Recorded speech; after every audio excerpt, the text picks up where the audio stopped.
Amém, queridos? Queria mais uma vez cumprimentar os irmãos que estão aqui presencialmente, aqueles que também nos acompanham em seus lares, através da nossa transmissão, no nosso canal no YouTube e também no Facebook. Gostaria de pedir aos irmãos para abrirem as suas Bíblias. Como os irmãos bem sabem, nós temos feito a exposição sistematicamente todas as quartas-feiras do livro de Neemias, e como tem sido edificante para nós, edificante para a igreja, o estudo do livro de Neemias. Temos sido edificados com esses ensinos sobre liderança, ensinos sobre a necessidade de restauração, não apenas naquela época, mas a necessidade que temos hoje também de sermos restaurados, de termos as nossas igrejas reformadas. Temos aprendido também sobre Deus, o Deus que organiza, o Deus que envia a visão, Deus manda a visão a Neemias, o Deus que o qualifica, o Deus que abre portas, que quando Neemias foi falar com o rei autorizou a sua partida em direção a Jerusalém. Um Deus, sobretudo, que restaura. E cada capítulo, cada versículo, cada ação que nós temos lido no livro de Neemias até aqui tem um significado extremamente grande no reino de Deus. Cada obstáculo que lemos, cada entulho, cada escombro, cada porta, tudo tem um propósito, e todo o propósito aponta diretamente para Cristo. Porque toda a Escritura aponta diretamente para Cristo. Então nós vamos fazer a leitura no livro de Neemias, capítulo 4, no versículo 15 ao versículo 23. Vamos fazer a leitura então. Assim diz a palavra do Senhor: e sucedeu que, ouvindo os nossos inimigos, que já o sabíamos, e que Deus tinha frustrado o desígnio deles, voltamos todos nós ao muro, cada um à sua obra. Daquele dia em diante, metade dos meus moços trabalhava na obra, e a outra metade empunhava lanças, escudos, arcos e couraças. E os chefes estavam por detrás de toda a casa de Judá. Os carregadores, que por si mesmo tomavam as cargas, cada um com uma das mãos fazia a obra e com a outra segurava a arma.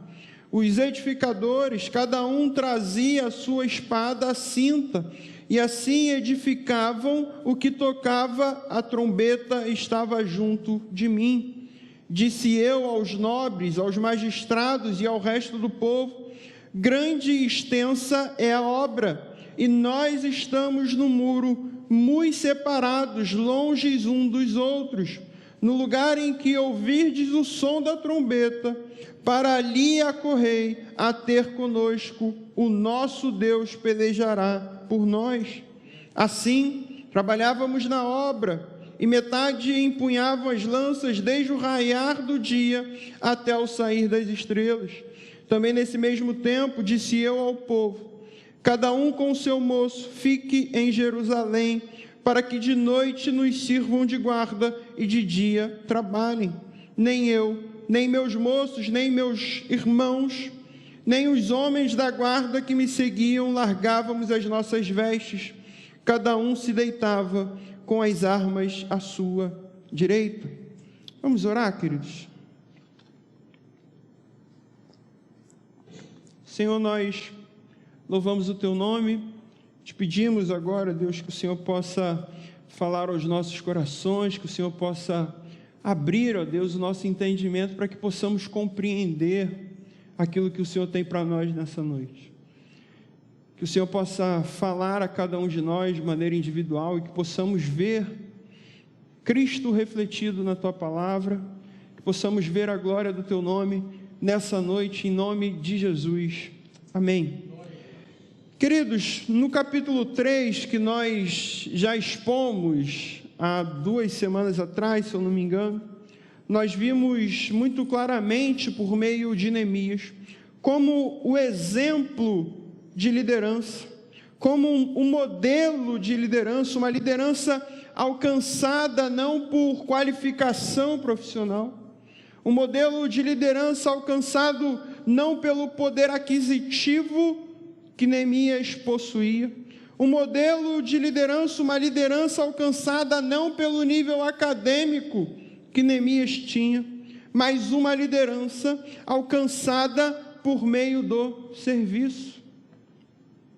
Vimos como Deus foi glorificado, como Deus é glorificado por meio do serviço. E na semana passada, exposto aqui pelo pastor Bruno, nós vimos como os inimigos começaram a se levantar, como os inimigos começaram a se opor àquela obra. Assim que a obra começou, no mesmo instante, no exato momento em que a obra começou, logo em seguida a oposição também se levantou. Ao todo, os historiadores acreditam, alguns chegam a afirmar que toda a obra de reforma, de restauração dos muros de Jerusalém duraram aproximadamente 52 dias. E então esse capítulo 4 é uma espécie de resumo do que aconteceu nesse período de 52 dias em que os muros de Jerusalém foram restaurados. E essa é uma grande verdade que Neemias nos revela. Todas as vezes em que o povo de Deus se levanta para fazer a obra, o inimigo fica incomodado. Todas as vezes em que a igreja avança, quando a obra avança, quando a igreja se prontifica em trabalhar, quando a igreja se prontifica em servir, o inimigo se levanta. E vimos também na semana passada como o inimigo se levantou, podendo muito bem ser representado ali por Sambalate, que lançava a todo momento palavras negativas àqueles homens, palavras de ofensa àqueles homens. Em determinado momento, no versículo 1 do capítulo 4, ele vai perguntar: o que fazem estes fracos judeus? E ele perguntava também: será que eles vão dar conta dessa obra? Tudo isso, queridos, para afrontar o povo que estava ali envolvido com aquela obra. Mas ele não conseguia se dar conta que, de fato, aqueles judeus eram fracos, e nós precisamos ter essa consciência também, de que nós somos fracos, mas o Deus da obra é grande, o Deus da obra é forte.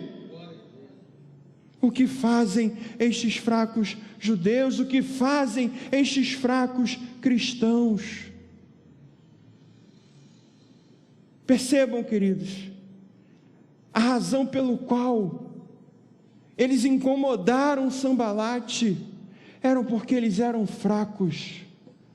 Cristão que acha que é forte não incomoda o inimigo.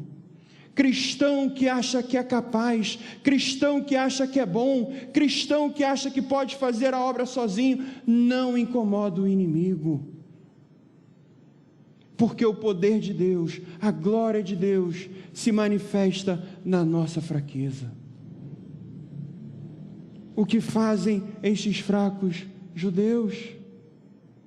E o inimigo, naquele momento, estava furioso.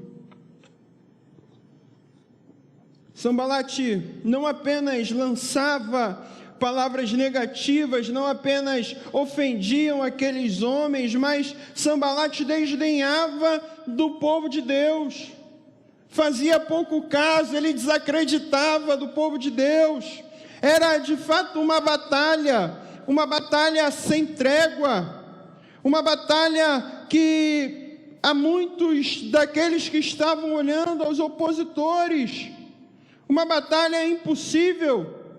Por quê? Porque é impossível fazer a obra de Deus sem oposição.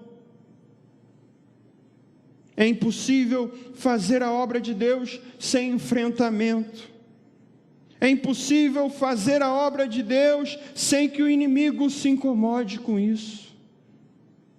E muitas das vezes nós precisamos reconhecer que tudo nos inclina, tudo nos induz, tudo nos conduz em direção oposta a Deus, em direção oposta à obra de Deus, e por isso que quando estamos dispostos a servi-lo, dispostos a fazer essa obra, nós enfrentamos oposição.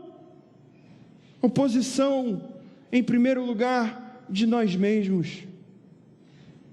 Muitas das vezes do nosso corpo, do nosso coração. Essa é a maior oposição que enfrentamos, porque o homem natural, em seu estado de pecado, em seu estado decaído, distante da glória de Deus, ele rejeita a Deus. O homem, em seu estado de pecado, ele odeia a Deus. Então a maior oposição, a primeira grande oposição que nós precisamos enfrentar são os nossos corações. Os nossos corações que querem tomar para si o senhorio de nossas vidas, acreditando que nós somos capazes de salvarmos a nós mesmos, nos fazendo crer que nós somos especiais e que Deus é que precisa de nós. Não, nós é que carecemos dele. Não há nenhuma outra possibilidade de salvação senão por meio de Cristo. Nossos corações não podem nos salvar. Nossas obras não podem nos salvar, a nossa força não pode nos salvar, quem pode nos salvar é Cristo. Na semana passada, nós vimos também como o inimigo se une, ele se junta, começou ali com Sambalate, e eles se uniram com o objetivo de paralisar a obra de Deus. A Bíblia fala que Sambalate se ardeu em ira, e logo em seguida se uniu a ele também o irado Tobias. E quanto mais progredia a obra de Deus, mais a ira deles se inflamavam. Percebam, queridos, eles não estavam irados com Neemias. Eles não estavam irados com aqueles homens que estavam trabalhando. Eles não estavam irados com o fato de que agora Jerusalém teria seus muros de volta, ou teriam as suas portas reerguidas. Não, o problema deles não era com aqueles homens, o problema deles era com a obra de Deus.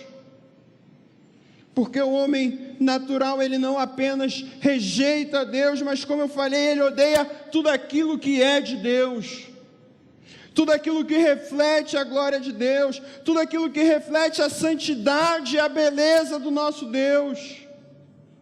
O homem odeia essas coisas, e isso serve para nós também nos dias de hoje. Precisamos ter essa consciência, a consciência de que nós não somos perseguidos por causa dos nossos atributos. Nós não somos perseguidos, ou melhor, se somos perseguidos, somos por causa da beleza do Evangelho. Não somos nós os odiados, mas sim o Deus glorioso refletido em nós. E por essa razão é que não há privilégio maior para o cristão do que ser perseguido por refletirmos a glória desse Deus através de nossas vidas. Bem-aventurado aqueles que forem perseguidos pelo meu nome. Não há glória maior para o cristão. Mas o que nos chama a atenção, queridos, é que diante da perseguição, diante da oposição do inimigo, o inimigo ardente em ira, a atitude de Neemias é o que nos chama a atenção. Ele não se acendeu em ira em resposta aos seus opositores, não. Ele não esbravejou, ele não gritou, ele não reclamou, ele não chorou. Neemias simplesmente orou diante da perseguição. Neemias nos ensina que diante de uma crise, a melhor coisa que devemos fazer é orar. diante de uma perseguição, diante de uma adversidade, diante de uma luta, a melhor coisa que nós devemos fazer é orar. Mas ainda assim, mesmo com a oração de Neemias, os inimigos insistiam em paralisar a obra. Os inimigos insistiam em atrapalhar, em dificultar, e o inimigo, ele então é astuto, ele é inteligente, ele é perspicaz, ele se aproveita das nossas fraquezas, das nossas brechas, e a primeira ação que os opositores de Neemias tomam é de tentar paralisar aquela obra, provocando um desânimo naqueles homens. Vimos no versículo 10, que os carregadores são poucos. Diz assim o versículo 10, então disse Judá: já desfaleceram as forças dos carregadores, e os escombros são muitos, de maneira que não podemos edificar o muro. Os carregadores eram poucos, e os poucos que estavam ali estavam enfraquecidos, estavam fracos, estavam desanimados, sentiam que não iriam conseguir terminar a obra. Um dos comentaristas, um dos mais conceituados da história da interpretação bíblica, o Moody, ele vai dizer que o maior obstáculo da obra de Deus são os obreiros. E depois que os inimigos tentam paralisar a obra, criando boatos, criando fofocas, vejam só dois problemas que nós temos visto veementemente dentro de nossas igrejas hoje: pessoas desanimadas, pessoas enfraquecidas e boatos e fofocas tomando grandes proporções dentro daquele povo e dentro das nossas igrejas. E quando o povo de Deus então não se perde por desânimo em fazer a obra de Deus, ou melhor, quando não dá ouvidos aos boatos e fofoca que tentam muitas das vezes destruir, nos fazer parar a obra de Deus, o inimigo se levanta com ainda mais ira, a ponto de dizer: entremos no meio deles e matemos e o faremos cessar essa obra.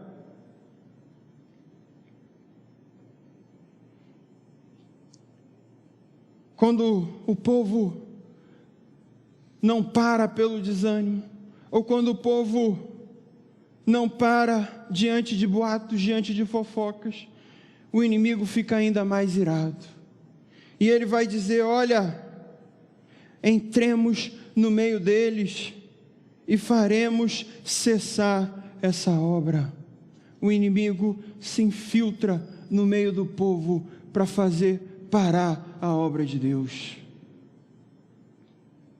Quanto engano dos inimigos da igreja, queridos.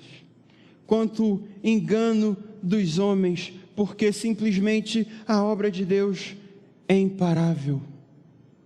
Eles podem entrar no arraial, eles podem entrar dentro das igrejas, eles podem entrar no meio do povo, eles podem tirar as nossas vidas, eles podem fechar nossas igrejas, podem destruir a nossa casa, mas a obra de Deus, ela não para de avançar, a obra de Deus não para nunca. Vamos olhar a história. Mataram o Cristo, mas não adiantou. Mataram os discípulos, mas não adiantou.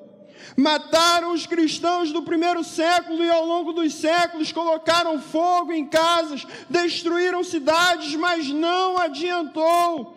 Perseguiram e ameaçaram reformadores, mas nada disso foi capaz de parar a obra, nada disso foi capaz de fazer cessar a obra, porque a obra de Deus não para, porque o Senhor da obra é grande, nada pode detê-lo.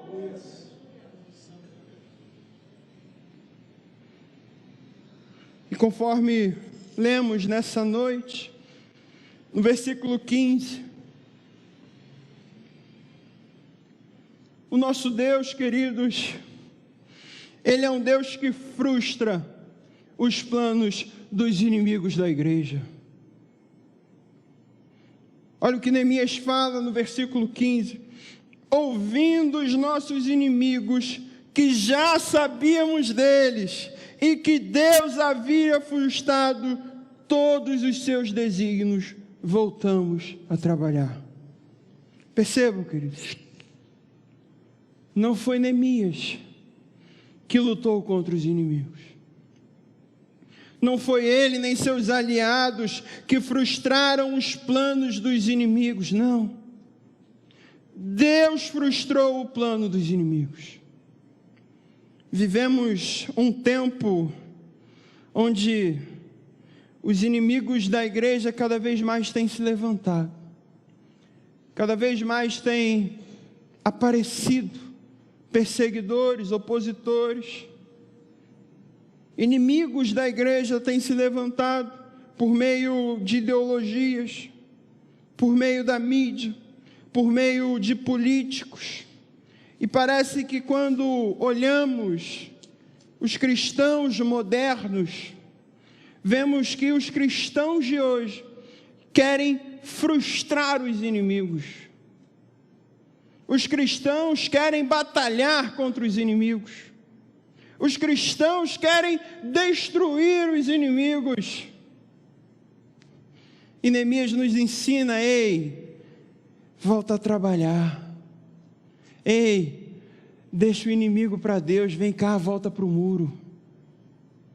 Ele está dizendo, porque quem frustra os inimigos, quem destrói os inimigos da igreja é o próprio Deus. Ele é a nossa justiça, e o nosso dever é continuar trabalhando no reino de Deus, continuar pregando o evangelho, anunciando esse reino. Quem frustra, quem detém os inimigos é o próprio Deus.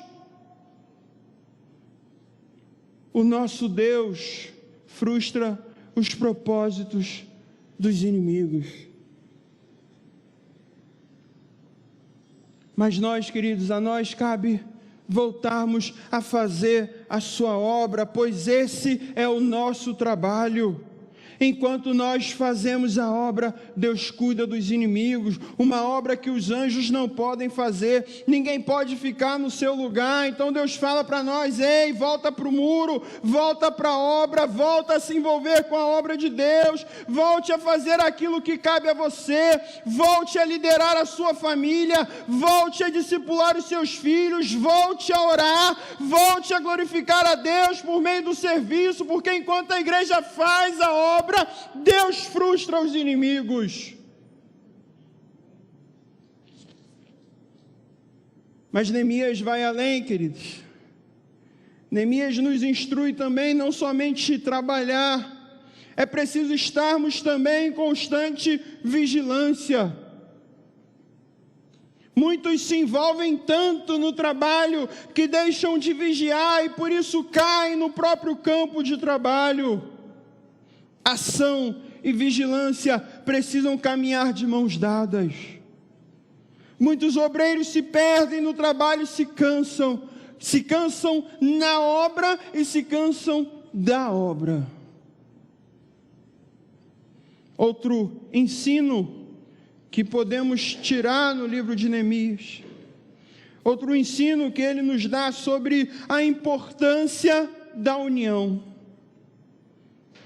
a importância da unidade, a importância de estarmos juntos. Ele fala: fiquem perto uns dos outros. No versículo 19 ele vai dizer: disse eu aos nobres, aos magistrados e ao resto do povo: grande e extensa é a obra, e nós estamos no muro, muito separados, longe uns dos outros. No lugar em que ouvirdes o som da trombeta, para ali acorrei a ter conosco, o nosso Deus pelejará por nós.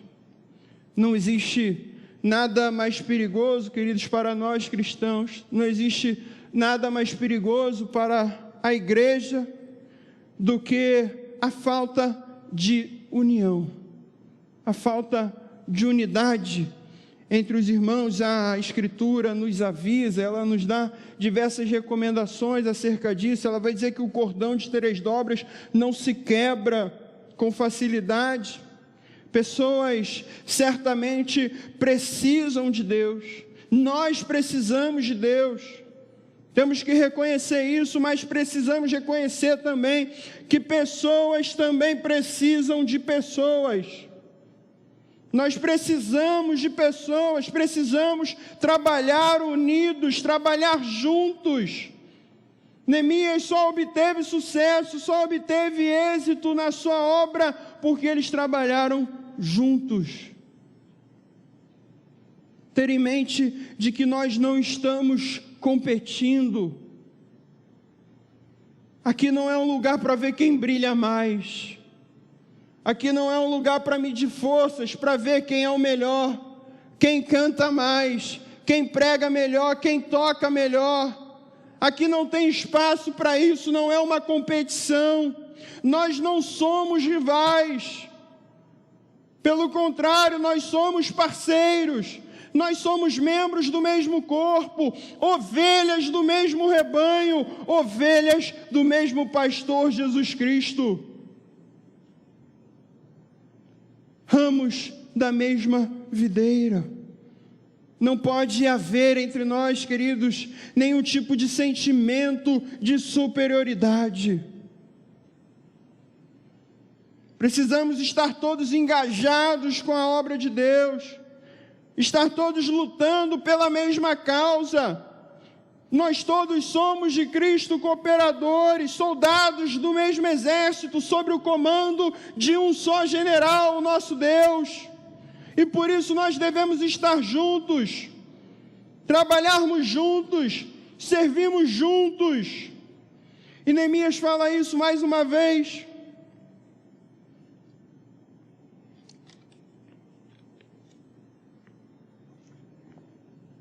Para nós concluirmos, falo mais uma vez, Neemias nos traz ricos ensinamentos, ricos ensinos, ricas lições para a nossa caminhada cristã. E como é gracioso, queridos, todas as vezes que eu leio o livro de Neemias, não apenas o livro de Neemias, mas em especial nesse momento em que nós temos exposto o livro de Neemias, nós temos estudado com maior profundidade, estudado com maior empenho, estudado com maior dedicação. Como é gracioso ler algo escrito há tantos anos, mas que ainda fala conosco nos dias de hoje. Neemias nos ensina, como podemos ver no versículo 21, diz assim trabalhávamos na obra, e metade empunhava as lanças desde o raiar do dia até o sair das estrelas. Neemias nos ensina que os construtores, ele fala, trabalhavam desde o raiar do dia até o sair das estrelas. Isso mostra, queridos, deixa claro para nós que Deus nos chama para o serviço. E nós falamos sobre isso há 2 semanas atrás, como Deus é glorificado por meio do nosso serviço, porque Ele nos chamou para servirmos. Os preguiçosos, queridos, eles nunca se envolvem. Ou quando se envolvem, eles logo desistem. Mas o trabalho de Deus, ele exige dedicação, exige esforço, exige suor, exige constância. E como nós temos sofrido nos dias de hoje com pessoas inconstantes dentro de nossas igrejas, cristãos fracos, cristãos que desistem diante das dificuldades, cristãos que desistem diante da adversidade, desanimam diante da oposição do inimigo, se cansam da obra, ou então se frustram porque não receberam aquilo que acham que deveriam receber. O Evangelho de João, queridos, E nós temos também exposto o Evangelho de João na nossa EBD com os jovens todos os domingos, capítulo por capítulo. Nós temos feito a exposição do Evangelho de João. E no Evangelho de João, no último domingo, nós podemos estudar o capítulo 17. Nós vamos ver que Jesus faz uma oração, João chama de oração sacerdotal, uma oração que antecedeu a sua morte. Logo após essa oração, Jesus foi preso, foi levado diante de Pôncio Pilatos, ele foi condenado, no capítulo 19 ele vai ser crucificado. Algo que chama a atenção na oração de Jesus, ele fala para Deus, ele diz: Pai, ele diz assim: eu te glorifiquei na terra, e agora que estou para concluir o ministério que tu me deste, peço que me glorifique. Olha que profundo, que interessante essa oração de Jesus. Jesus certamente, queridos, ele não teve uma vida fácil, ele não teve uma morte fácil, ele não recebeu honraria em seu ministério, e ele está dizendo para nós com essa oração que a glorificação do cristão não é nessa terra. Ele está dizendo para nós que a nossa glorificação, a glorificação do cristão é na morte. É na morte em que somos glorificados por Cristo. É na morte em que somos honrados por Deus. Jesus, durante todo o ministério, ele está dizendo: Senhor, você me deu um ministério, você me deu uma missão, e durante todo esse momento eu glorifiquei o seu nome, e agora que eu estou para concluir a tua missão, eu te peço que me glorifique na morte. E nós, muitas das vezes, prepotentes, presunçosos, dizemos para Deus: Senhor, me glorifica para eu te glorificar. Senhor, me dá para eu te servir. Senhor, ou então, o que é pior ainda, achamos que somos merecedores de algo e dizemos: Senhor, olha como eu te sirvo na igreja, olha como eu trabalho, olha como eu sou bom, e por isso eu mereço algo, então me dá aquilo que eu quero. E Jesus está dizendo: Senhor, eu sofri durante toda a minha vida, eu glorifiquei o seu nome durante toda a minha vida, durante todo o meu ministério, e agora que eu estou para morrer, eu te peço, me glorifique na minha morte.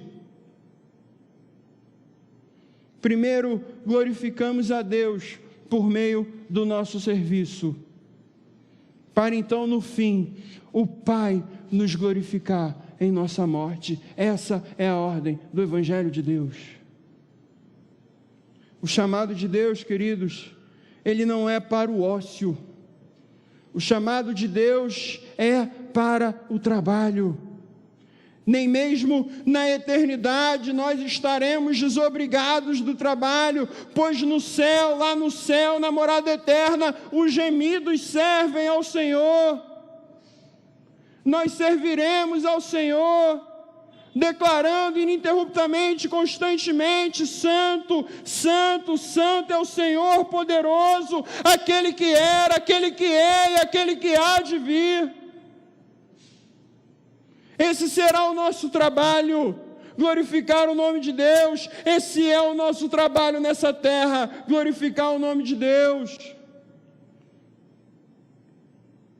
Se quisermos então, queridos, ver a reconstrução das nossas famílias, como temos visto, lares destruídos, famílias destruídas. Se quisermos reconstruir as nossas famílias, reconstruir a nossa igreja, reconstruir a nossa sociedade, nós precisamos trabalhar enquanto ainda é tempo.